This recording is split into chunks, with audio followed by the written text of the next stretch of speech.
Almost universally, ancient texts and spiritual traditions suggest that everything in our world is connected in ways perhaps that we're only beginning to understand. This field of energy, this subtle field of energy, is in fact described by Western scientists as a net or a web that creates what they call the underlying fabric of all creation. This field of energy has been here from the very beginning. It is an intelligent field, an intelligence that responds deeply to human emotion. We must feel the feeling as if the prayer has already been answered. And in that feeling, we are speaking to the forces of creation, allowing the world to respond to us, allowing this field, the quantum hologram, the mind of God, to respond to us with what it is that we are feeling within our hearts.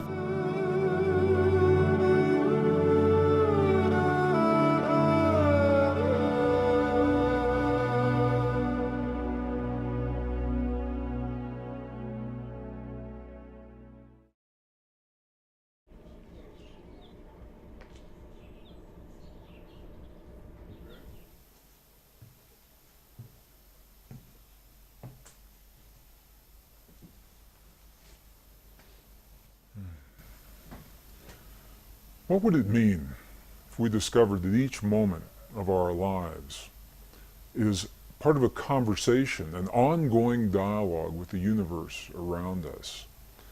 What if everything that happens in our lives, from the healing in our bodies to the peace of our world, to our marriages, our families, our romances, our divorces, all the things that we see as life in each moment of every day, what if they're a reflection of this intelligence, this field of energy that the ancients described in their language, and now that Western science is beginning to describe in a language that we recognize?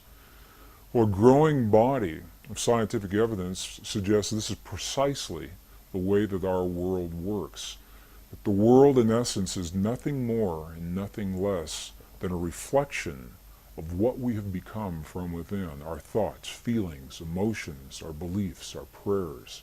Princeton University physicist John Wheeler suggests precisely this concept in an interview recently.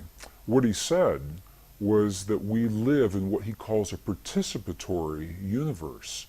That rather than thinking of the universe as something that's already created and that we're plopped down in the middle of it having these experiences, what Dr. Wheeler is suggesting is that the universe is a result of what we are doing in our lives. He says we're tiny patches of the universe looking at itself and creating itself along the way. Now, this is a radical concept because it suggests that when we look into the world of the quantum atom for that most minute, ultimate particle, we may never find it. Because every time we look, the act of looking is consciousness, placing, creating, building something there for us to see. And when we look into the expanses, the vast expanses of our universe, searching for the very edge of what we call creation, we may never find it. Because the act of consciousness searching is the creative force that puts something in place. Well, a growing body, scientific evidence suggests this is precisely the way our world works. And what we'll find as we discover through the experiments that have been done recently in the 20th century is that the ancients may have been very, very close, in fact, to describing precisely the way our world works in the language of another time. Between 1993 and the year 2000, a series of experiments were conducted in accredited scientific and academic institutions that are now supporting precisely the concepts that the ancients so clearly spelled out in the language of their time. 3 of these representative experiments are absolutely shaking the foundation of everything we now believe about physics and the way our world works, and are in fact suggesting that we are connected through this field of energy. The idea that there may be an all permeating essence that connects everything is really not so new. Even in the world of science, the late 1800s, there was this tremendous spiritual revolution that was sweeping the earth. And at that time, there was a great debate as to whether or not this field actually exists. And during that time, it was called the ether field.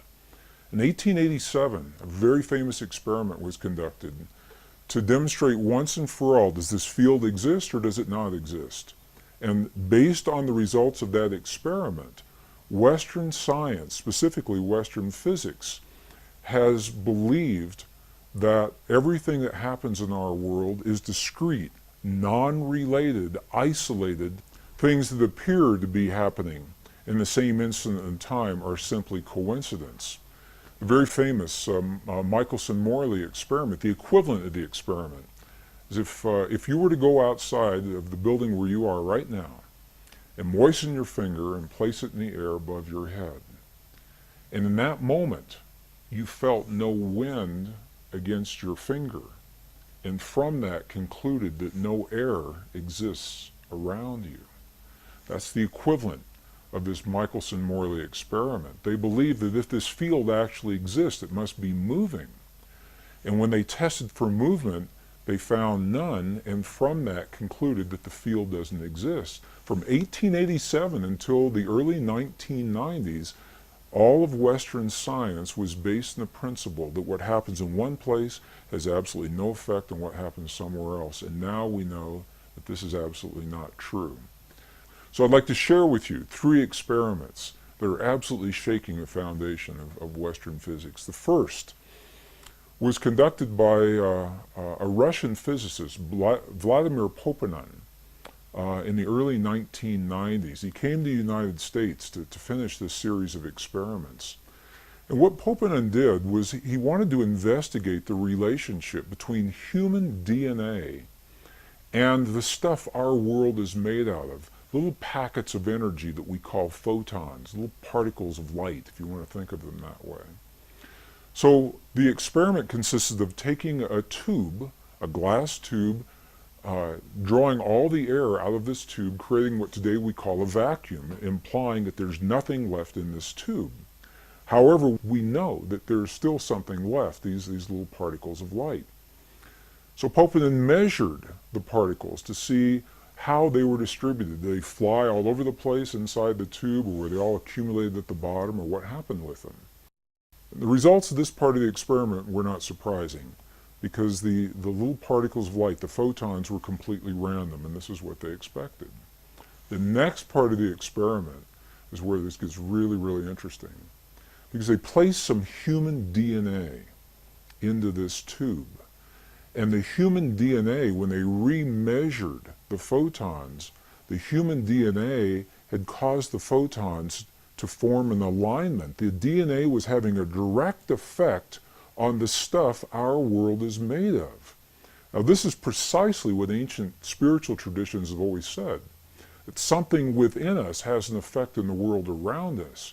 And Poponin's experiment, for the first time in recent times, is actually verifying this under laboratory conditions.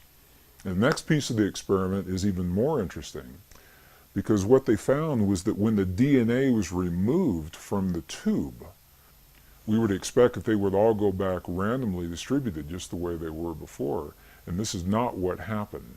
What happened was, even though the DNA was no longer in the tube, the photons remained aligned as if the DNA were still there. And the question is, why? What is it that causes this effect? There's nothing in Western physics that accounts for why those photons should remain in the position that they were in when the DNA that caused them to become aligned is now removed from the tube. This experiment is called the phantom DNA experiment because the effects last whether the DNA is there or not. What it tells us is, number one, is that DNA is communicating, human DNA is communicating with the stuff our world is made of, the packets of energy that underlie all of matter. It's communicating through a field that has previously been unrecognized. The scientists call it a new field. My sense is it's probably been there all along, and we simply didn't recognize it. So we'll call this a previously unrecognized form of energy. The second experiment, it's a fascinating experiment, it's a military experiment. And what they did, in essence, was they took some human DNA, some scrapings from the tissue of inside the mouth of a donor or volunteer, and they placed this DNA in a device that could measure its effects in one room of a building, while the donor that the DNA came from is in another room in the same building. So living DNA from one person, the DNA is in one place, the volunteer is in another place. And what they did was they subjected the volunteer to what they called emotional stimulation that would elicit genuine responses of emotion, of joy or sadness or fear or anger or rage in one part of the building, and they were measuring the DNA to see if the DNA would affect to the donor's emotions. Now, why would it? In Western physics today, there's absolutely nothing that suggests that that DNA is still linked to the donor on the one hand. And on the other hand, as they conducted these experiments, what they found was just the opposite. What they found was that when the donor was having his emotional peaks and valleys in one room, the DNA was having its emotional peaks and valleys in another room at exactly the same time. And we hear about experiments like this, we think of an energy that's being transmitted from point A to point B. And if the energy comes from one place and has to get somewhere else, you would expect that there would be a lag time, a little bit of time between when the emotion is created and when the DNA is responding. That's not what happened. What happened in these experiments, and this is very, very key to where we're going as we begin talking about the power of prayer. What happened in these experiments is that the effects were simultaneous, they were instantaneous. The instant that the donor was having his emotion, the DNA was already affected as if there were no transition time between the two. Well, these experiments were first conducted within rooms that were separated by distances of maybe 50 feet. Later experiments, however, were conducted where the DNA and the donor were separated by hundreds of miles. I had the opportunity to meet the designer of one of these experiments, Dr. Cleve Baxter, and he shared with me one of the experiments that he had designed where the donor was in Los Angeles, but the DNA was in Phoenix, Arizona, almost 400 miles apart. And the effects were precisely the same. Whether they're in the same building or separated by 400 miles, the effect is instantaneous. This opens the door to all kinds of possibilities as to how that DNA remained linked to the donor. What it says to us, once again, is that we're communicating with DNA through our emotions, and that whether the DNA is within our bodies or we're separated by distances of hundreds of miles, the effect is the same. We call this a non-local energy. It means it's everywhere all the time because the energy doesn't have to travel from point A to point B. So the third experiment was conducted again in the early 1990s by the Institute of Heart Math, a pioneering research organization based in Northern California that are exploring the human heart is much more than simply as a pump that moves blood through our bodies. And although our hearts do precisely that, it may be the least of what our hearts do. They're discovering that our hearts are the strongest magnetic field in our bodies, and the electromagnetic field that is produced by our hearts has an effect that extends well beyond our bodies. The Heart Math Institute had earlier discovered that around every human heart there is a field of energy shaped like a tube. It's called a tube torus and extends between 5 and 8 feet beyond the human heart. And the question is, in this already acknowledged field, could there be another form of energy that is being carried by this field beyond our bodies? So they designed an experiment to test precisely this theory. This is no surprise. They took some human DNA and they isolated the DNA and asked individuals that were trained to feel what are called coherent human emotions, very clear emotions of love, appreciation, compassion, or anger, rage, and hate, to have those feelings on demand. And as the people who were trained to have the feelings did so, they measured the way the DNA responded. And what they found was this. They found that in the presence of appreciation, love, compassion, forgiveness, the DNA became tremendously relaxed. And what we know from other experiments is that this relaxed state of DNA actually enhances our immune response. When you ask people what it is about the feelings of love and compassion that give us our high immune response, this may begin to tell us why, because the DNA is relaxed and actually allows certain portions of those little switches, if you want to think of them that way, to be enabled or turned on. And just the opposite is true as well. In the presence of anger, rage, hate, jealousy, DNA was tightened like a little knot, and it actually shut down in some instances. Those little switches depleted the immune response. Intuitively, we know this. We know that when people live in a state of jealousy or anger or rage, that depresses those portions of our bodies, and just the opposite, love, compassion, understanding, forgiveness, that those kinds of things are enhanced. And now, perhaps for the first time, these experiments are beginning to help us to understand why.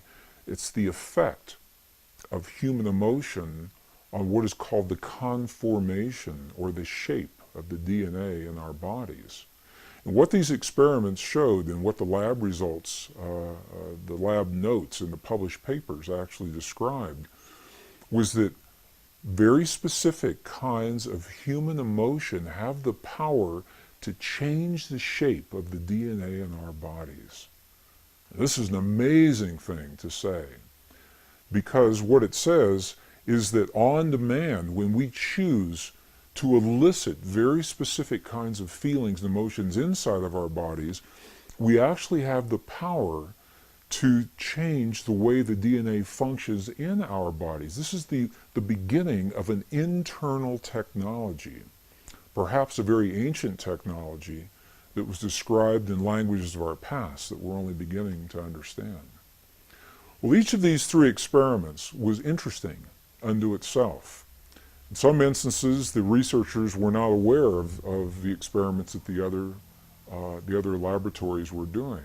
And these experiments are only representative. Other experiments have been conducted along the same lines, giving the same kinds of results. When you put them all together, however, rather than being interesting, isolated experiments, they begin to tell a story. And the story looks something like this. The first experiment, Vladimir Poponin's experiment, said that the DNA in our bodies has a direct effect on our world, on the physical stuff our world is made of on the energetic level. The last experiment shows that human emotion has the ability to change the DNA that's having an effect on the world around us. And the middle experiment, the one that was conducted by the United States Army, shows that whether we're in the same building or 400 miles apart, the effect is the same. We're not bound by space and time.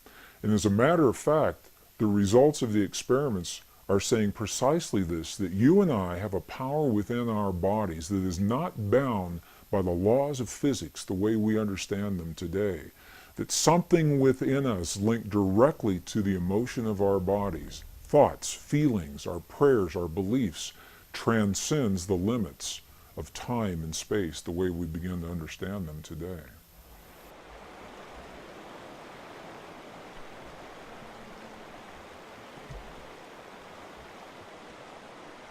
Ancient traditions describe this in the language of their time.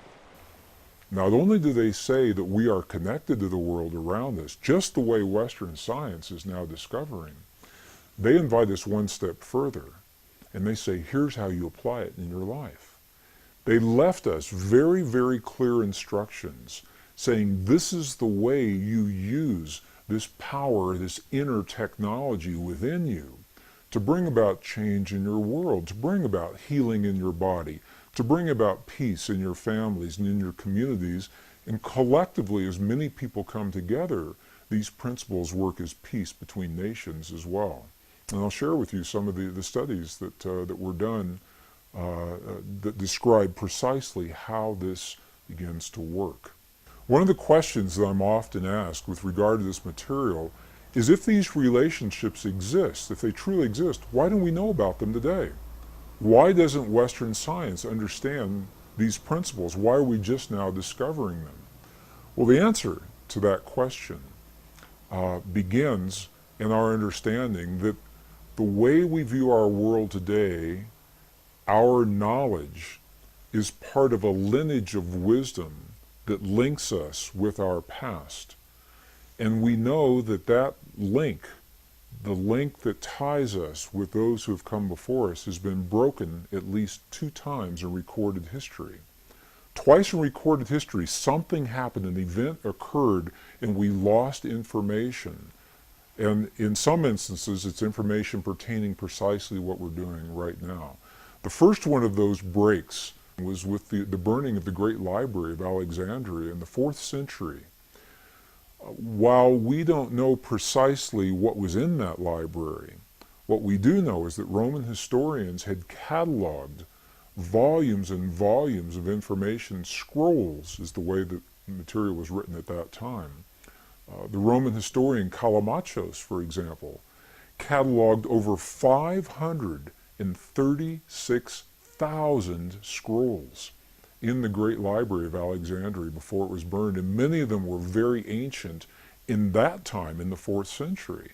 And we know that the scrolls contain some of the most ancient documents of the Hebraic, ancient Hebrew traditions, of the Egyptian astronomical traditions and medical traditions, much of the wisdom that had been passed down from thousands of years earlier, describing our relationship to our world, to one another, and perhaps to something even greater.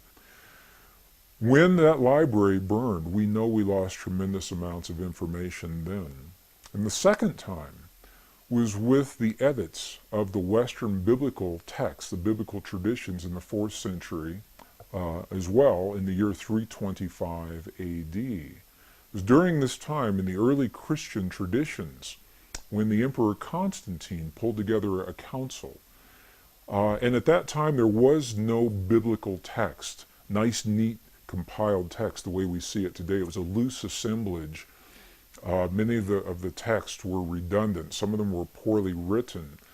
And very few people were able to access this material. And Constantine, in an effort to make it more accessible to a broad general audience, pulled together a council within the church and said, "Council, make me some recommendations. What should we leave in? What should we take out? How should we arrange this material?" And the result of that was what we call today our Western biblical text, biblical tradition. We know that at least 20 books were completely removed, and another 20 to 25 were tremendously edited, and the remaining texts were condensed and rearranged into what we see today as our biblical text. So as good as our Bible is today, the best biblical scholars will openly and freely admit that it is incomplete. And we know this because we're finding these documents in places like the Dead Sea Scrolls Library. This is why they were so controversial. When we found the Dead Sea Scrolls for the first time, we were able to see many of these books in their original form. Some of them hadn't been seen for 1,700 years. And interestingly, many of the books that were edited or taken out completely are precisely the documents that describe our relationship to the universe and the creation around us through the power of human emotion.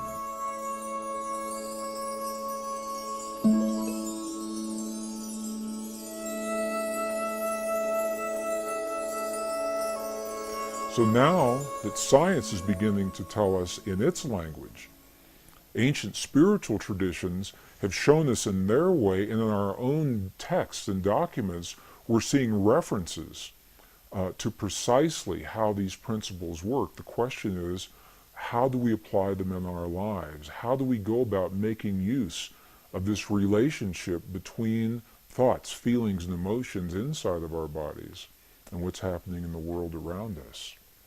Well, perhaps the best place to begin is by defining what a thought and a feeling and emotion really are. I've had this conversation with my mom many, many times. Mom always says to me, she goes, I always thought feelings and emotions were the same thing.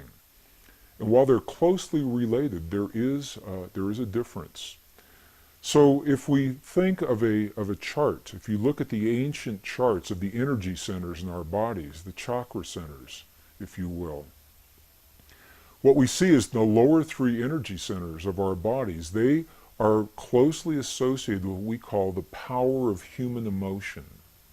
And the ancients said we're capable of only two primary emotions. They said we're capable of the emotion of love, and whatever we believe the opposite of love really is.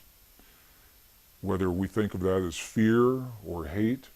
And when you get really deep into the traditions, what we find is they're actually both polarities of the same force. So in those lower centers, the power of emotion, we have two primary experiences, love and whatever we believe the opposite of love really is. This is a power, it's a force that drives us forward in life, and it tears down the walls, knocks down the barriers that stand between us and the things that we hold dear in our lives. Emotion, however, is scattered. Ask him through the translator. Same thing we'd ask all of the monks and all of the nuns, and it was his answer that was so clear to me. And I asked him, when we see your prayers for 12 and 14 and 16 hours a day, when we see the mudras and the mantras and the bells and the bowls and the gongs and the chimes and the chants that you're doing in your prayers for so long on the outside, I said, what are you doing on the inside? What happens on the inside?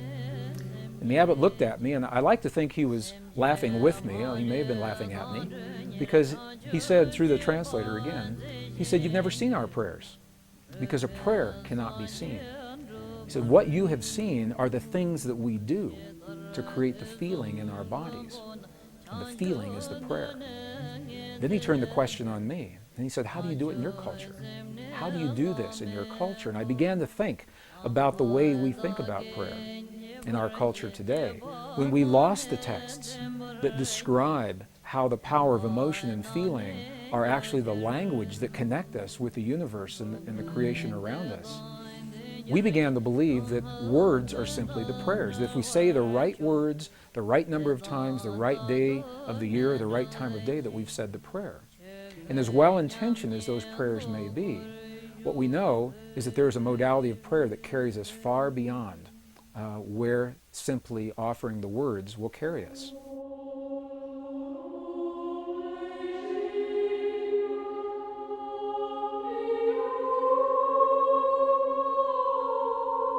Western prayer researchers today identify four modalities of prayer.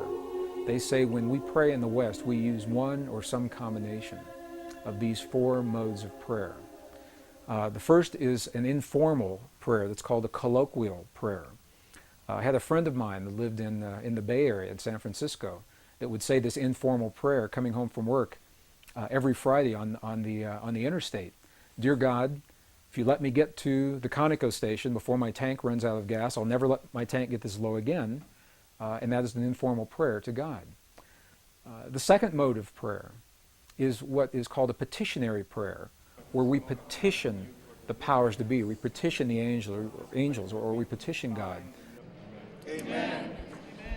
Dear God, I claim the right to heal and be healed now in all past, present, future manifestations. That would be a petitionary kind of prayer. The third mode of prayer is a ritualistic prayer. Now I lay me down to sleep. God is great. God is good. And the fourth mode of prayer is a prayer that has no words. It's simply a meditative prayer where we become aware of a presence around us and in the silence. And there's some dispute as to whether or not this is even a mode of prayer or not. But this is the way Western prayer researchers typically think of prayer in our world today. And as good as those modes are, and as well as they describe the way we pray, there's always been another mode, a fifth mode, that is not described in these modalities. And this is precisely what the abbot in Tibet was describing to us. He was describing a mode of prayer that's based in feeling.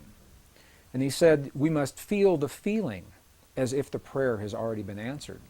And in that feeling, we are speaking to the forces of creation, allowing the world to respond to us, allowing this field, the quantum hologram, the mind of God, to respond to us with what it is that we are feeling within our hearts. So, rather than praying and feeling powerless in a given situation, dear God, please let there be peace in the world, this mode of prayer invites us to feel as if we are participating in that peace, just as John Wheeler suggested, that we are part of all that we see. And as we feel the peace in our world or the healing in the bodies of our loved ones, we are actually empowering the field to mirror that back to us in a way that will bring those changes about in our lives and in our world. Well, this is precisely what the abbot was saying to us in the monastery in Tibet.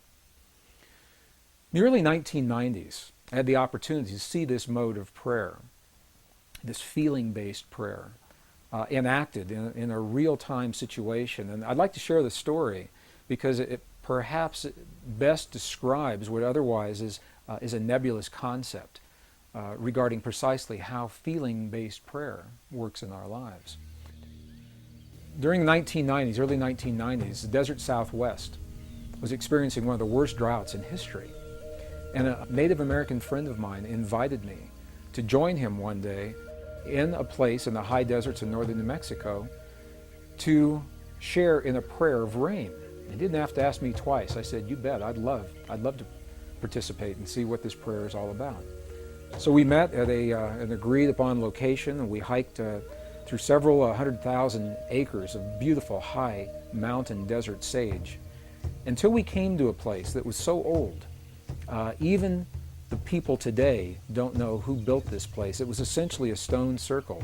And each stone was placed just as it was by the hands of the ancestors so long ago. And it was in this place that my friend began his prayer. What he did was he removed his shoes, stepped into the circle in his bare feet. He honored all of his ancestors. He simply said, all of my ancestors, all of my ancestors. Honored the four directions. He turned his back to me, held his hand in a prayer position just a few seconds. And then he turned around and looked at me and he said, I'm hungry. Let's go get a bite to eat. And I said, I thought you were going to share this prayer. I thought you were going to pray for rain. And he looked at me and he said, no. He said, because if we prayed for rain, rain could never happen. Because the moment you pray for something to occur, you've just acknowledged that it does not exist in that moment. And I thought about what he said. It made a lot of sense to me. If I say, dear God, please let there be peace in the world, what I'm saying in that moment is that peace isn't there. And I may inadvertently be empowering the very condition that I would like to change. And the same with a healing in my body or the body of my loved ones. So I asked my friend, I said, if you didn't pray for rain just then, what did you just do? What happened when you closed your eyes? And you turned your back to me just for those few moments. And what he said was this. He said, when I closed my eyes, I began to feel the feeling of what it feels like to have rain in our Pueblo village. He said, I smelled the smells of what it smells like when the rain falls off the earthen walls of our buildings. And I felt the feeling of what it feels like with my naked feet in the mud. There's so much mud because there's been so much rain. And he said, in that way, I opened the door to the possibility to bring rain into our world. Well, I think about this mode of prayer a lot. Later that afternoon, something amazing happened. I was watching the weather maps, and the drought that had happened for so long suddenly changed. We saw the high pressure system move across Utah and then dip down from Colorado into northern New Mexico and make a little U-turn and come right back up. We had rain that night, and we had rain all the next day. It rained, and I called my friend. And I asked him, I said, there's so much rain, the valleys are flooding, the roads are flooding. What in the world is going on? And he was quiet just for a moment, and he said, that's the part of the prayer. He said, I never quite figured out. So I have no way of scientifically validating that my friend's prayer had anything to do with that rain. But the correlations are so high. We see it happen so many times, we know there is an effect. 1972, 24 United States cities were used to conduct an experiment where people were trained to feel the feeling of peace in a very specific manner, and they were strategically placed in these cities. Each city had populations over 10,000 people. And these were documented in some of the very well-known TM studies that were done back in the early 70s. And what happened was, during the time that the people were feeling the feelings of peace in the community around them, beyond the buildings where they were having their experience, the communities experienced statistically measurable reductions in crime. Violent crimes against people, traffic accidents declined. In some cities like Chicago, where the stock exchanges, the stock market soared while peace was in place. And when they stopped their prayers, all those statistics reversed. And they did this time and time again to such a degree that the effect could be measured, and it was applied in an even greater experiment that was documented in the Journal of Conflict Resolution, 1988. And this was the experiment. It was called the International Peace Project in the Middle East. And what happened during the Israeli-Lebanese War in the early 1980s, as a result of these earlier studies, people who were trained to feel the feelings of peace were positioned throughout the war-torn areas in Israel and Lebanon. And during the time, what the researchers called the window, the prayer window, when they were feeling, people were trained to feel the feelings of peace in their hearts, when they were feeling those feelings, terrorist activities dropped to zero. Crimes against people declined. Emergency hospital room visits declined. And they tried doing these experiments different times of day, different days of the week, to make sure it wasn't an effect of weeks or weekends or holidays, or different times of the month to make sure it wasn't an effect of lunar cycles affecting people. And when the studies were complete, what they found, although we may not know precisely why this effect happens the way it happens, we know the correlations are so high that when a certain number of people begin to feel the feeling of peace or healing in their bodies in one place, the effect carries into the community beyond the place where these people are. And it is so precise that we now know, the statisticians were able to determine precisely the number of people that are required to kickstart, to jumpstart this kind of an effect. So I'll share the formula, and then I'll describe what that formula means. The effect is first noticed when a certain number of people are participating. And that number, the minimum number, is the square root of 1% of a given population. So what does that mean? If you have a city of 1 million people, for example, you take 1% of 1 million on your little calculator, and then you take the square root of whatever that 1% was, and that number tells you how many people are necessary, the threshold number to begin the effect. Obviously, the more people that participate, the greater the effect. For a city of 1 million people, that number is only about 100. In a world of 6 billion people, the square root of 1% of the given population is only about 8,000 people. 8,000 people, according to these studies, are the number of people, that's all that's required, to feel the feelings of peace in their hearts in a given moment in time, simultaneously, to kickstart, to jumpstart that consciousness linked through the field, as we know the field exists today, before that peace is felt in the world around us.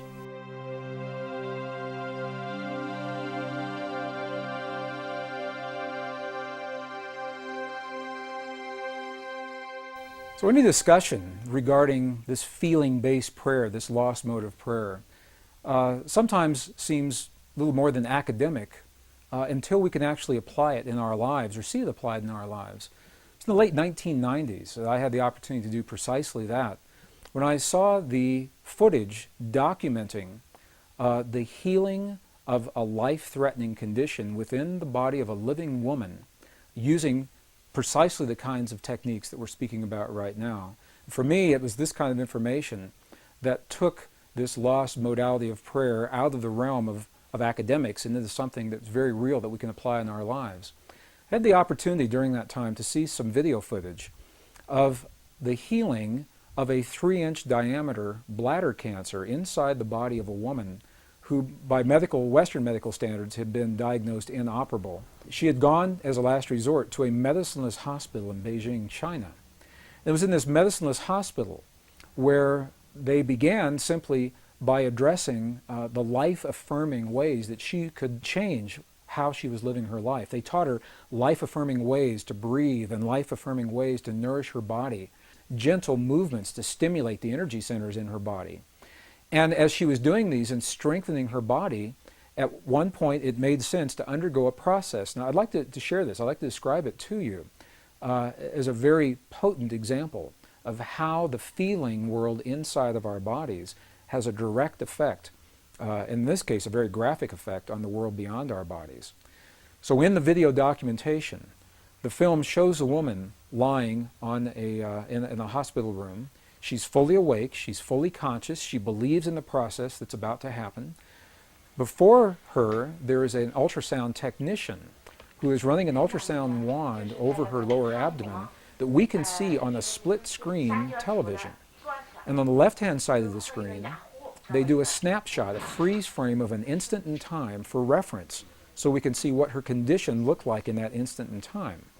On the right-hand side of the screen, we are able to watch real time as 3 practitioners stand behind her, working with the energy in her body and with the feelings in their bodies.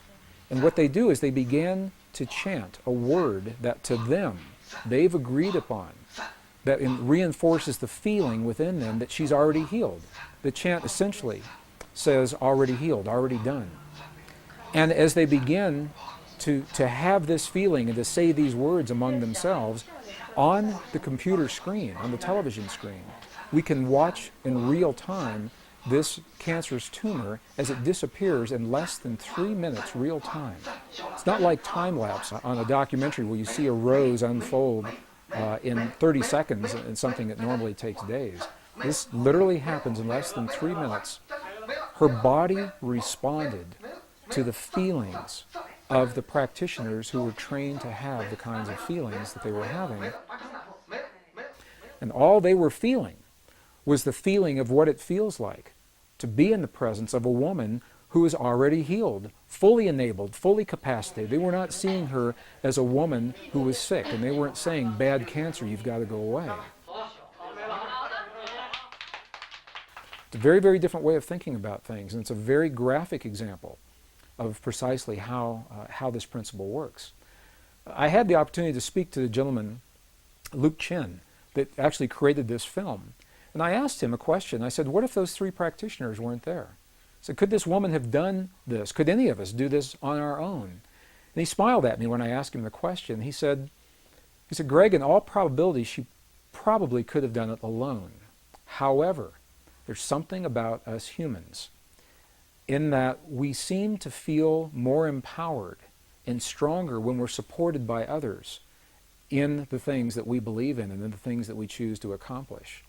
So while she probably could have had this feeling and done it herself, having these 3 practitioners work with her was the threshold that it took for her body to respond. All they were doing was having the feeling as if she were already healed, and in less than 3 minutes her body responded. What Western physics now is beginning to tell us is that the same energy, the same field that led to the healing in this woman's body also leads to peace between nations. It's the same thing, different scale, same principle. And I've been involved in experiments where hundreds of thousands of people joined together through the World Wide Web. We were coordinated on the internet at a given hour of time, a window of time, when we were trained to feel the feelings of peace in our bodies during that time. And when we did that, statistically, what happened in events around the world, there were wartime events. There were bombings, aerial bombings in Iraq that were scheduled, that were reversed during the window of time when this prayer was happening. Crimes against people declined. Emergency hospital room visits declined. Was a computer research project at Princeton University that was able to document the field of consciousness on a global level while these prayers were going on, and they saw a little glitch, a glyph on the screen indicating that consciousness was responding to hundreds of thousands of people feeling the feeling of peace in the moment that it was occurring. And what this tells us is that the field we're working with is a measurable field. You can pick it up with equipment. It could be measured on the computer screen. This was part of the research project at Princeton University that was called the Global Consciousness Project. So the field is real. It's out there. And it responds to us in ways now that we're only beginning to understand. Even more recently, the research has been done by the scientist Masaru Emoto regarding the relationship between human emotion, human feeling, and water drops is showing this relationship even more poignantly. What has happened is that these scientists, this particular research project, has discovered that droplets of water that make up over 70% of our world anyway and 70% of our bodies, that these droplets of water respond to human emotion, whether it is felt in the body or as it is actually written on labels that are placed onto vials of water, and the emotion of the researcher as the labels are being written and placed onto those vials. The vials are then frozen for a specific period of time, removed from the freezing process, and as they begin to thaw, they crystallize. And the crystals are the telltale sign of what is happening with the emotion. For example, they've taken water, highly polluted, highly toxic water, from some of the most polluted dams in the center of Japan. This water has never been known to crystallize. They just can't get it to crystallize. And when you look at it under a microscope, what you see, it's a very muddy, very nebulous form. There's no symmetry. There's no crystalline structure whatsoever before the emotions are in place. After the emotions are there, for example, when 500 people pray over some of this most polluted water, the before image shows the water in its toxic state. The after image of the same water shows this water beautifully formed, beautifully clear, beautifully crystalline, perfectly symmetrical, purely from the result of human emotion interacting and human feeling interacting with this field of water. Some of the other research has shown families where children and their parents have encircled a vial of water in a room that has never been found to crystallize. Again, some of the very highly polluted and toxic water. And what they do, they make a game out of it. The children, they send love to the water. They say, "We love you, water. We appreciate you, water. Thank you, water, for what you bring to our world and our lives." And in that innocence, they are eliciting these genuine states of emotion. And as the research continues, it is precisely these vials of water that have received this kind of energy from the children and their families, feelings that the ancients called prayer, that the water begins to crystallize into beautiful, symmetrical, very clear forms, showing once again that there's a direct effect between what we feel in our bodies and what's happening in the world beyond our bodies. And it's a beautiful, beautiful, very poignant example of how each of us has an opportunity to participate, not to control and manipulate, but rather participate in the events of our world, the events of our lives, our families, our communities, and our bodies through the field that links all in creation.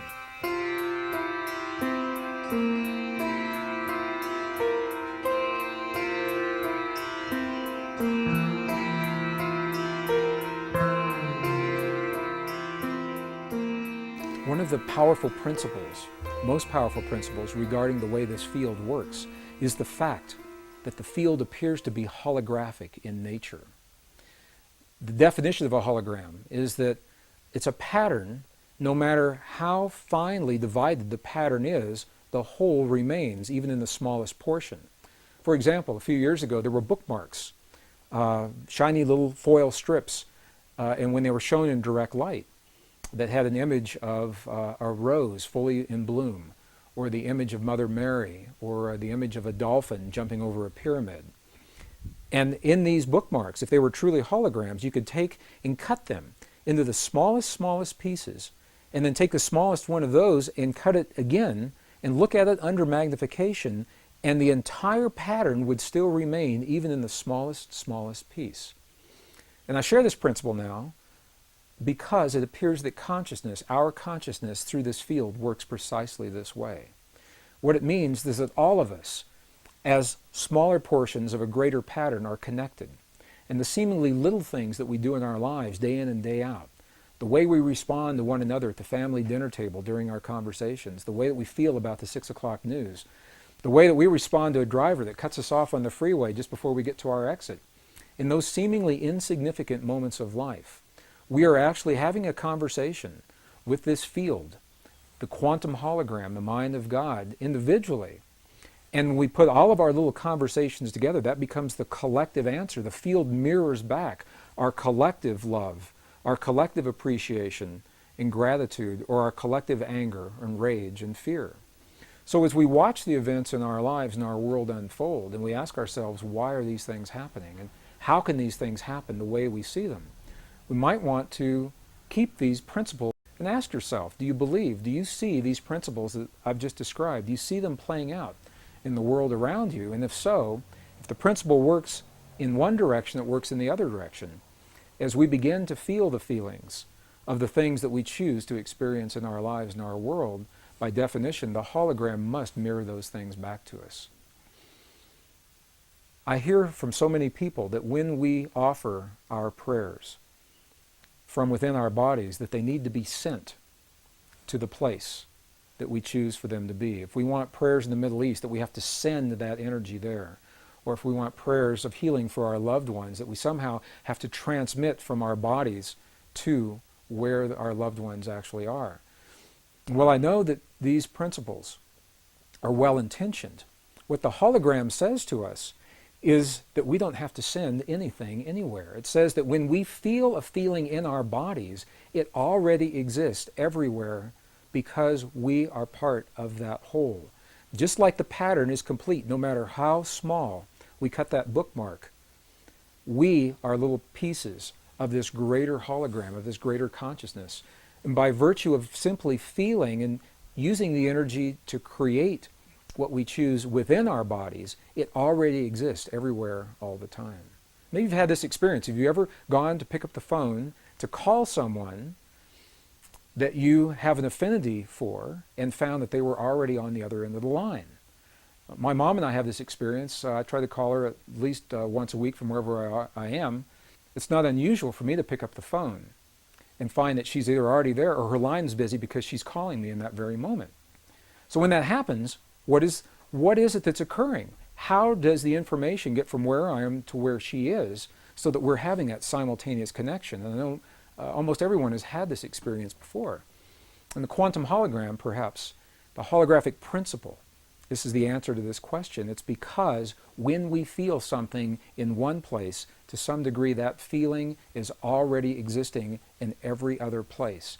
And to the degree that we can focus that feeling within our bodies and hone our ability to feel those feelings clearly in our hearts, rather than simply think them in our minds, to that degree we have the opportunity for the kinds of healings that we see in the medicineless hospital, and for the effects that we feel inside of our bodies to be carried beyond our bodies into the world around us. So what does this information say to us today, really, about the way we live our lives and what we see happening in our world? Well, at the very least, what it says is that there's something out there. There's a field, a living intelligence that links, it connects everything in creation, excluding nothing. Whatever we see happening in our world, whatever we have happening in our bodies, we know by virtue of this principle that it's part of everything else. We know that we are linked to the field through what we call thought, feeling, and emotion. And specifically, the feelings in our hearts are the language that speak to the field. It's the language that the field recognizes. The field may not recognize the mental processes of language when we say, "Dear God, please let there be peace in our world." However, the field definitely recognizes the language of the feeling when we feel the feeling in our hearts as if that peace is already there. These are the principles, some of the most subtle and the most empowering principles that were left to us by the ancients in the language of their time. Today, 400 years After the birth of Western science, we are only now beginning to understand precisely the same principles. So while we may not fully understand everything there is to know about this field, where it comes from, or why it's there, we do know enough to apply in our lives the principles that we've seen work under laboratory conditions that the ancients left for us as well. From my perspective, this is a very empowering body of information, because it takes the idea of prayer beyond any religious or spiritual tradition and makes it an inner technology that's open to everyone, regardless of our beliefs or our lifestyles or our bloodlines or our heritage or how or where we choose to live our lives. What it says to us in every moment of life, we're having a feeling. And by virtue of that feeling, we're communicating to the world around us. So rather than seeing a prayer as something that we do every once in a while, when we'd like to change our world and then we stop the prayer and get up and walk away, perhaps we can redefine prayer as the way that we feel in our lives, and because we're always feeling in every moment in life, life becomes the prayer. Life becomes the living prayer. We can always have the feelings of peace in our hearts, whether we're driving down the freeway or studying in our classroom or going to the mall or the airport. To some degree, we can feel that feeling of peace. Life becomes the prayer. And as we look at the world around us and we see a world that so many people is changing so very fast, some people feel the world is absolutely out of control, feel powerless to do anything about it. These subtle principles remind us that we're part of all that we see, that the world around us is nothing more and nothing less than a reflection of what we have become from within. And in the language of those who have come before us, we're reminded that we must become the very things that we choose to experience in life. We must become the peace and the healing, the cooperation, the compassion, the love, the nurturing that we choose to experience in our lives. We must become those very things so that the field has something to mirror back to us. And in that way, we each are given the guidelines, hopefully, to help us to become better people. And as we become better people in that way, we build a better world.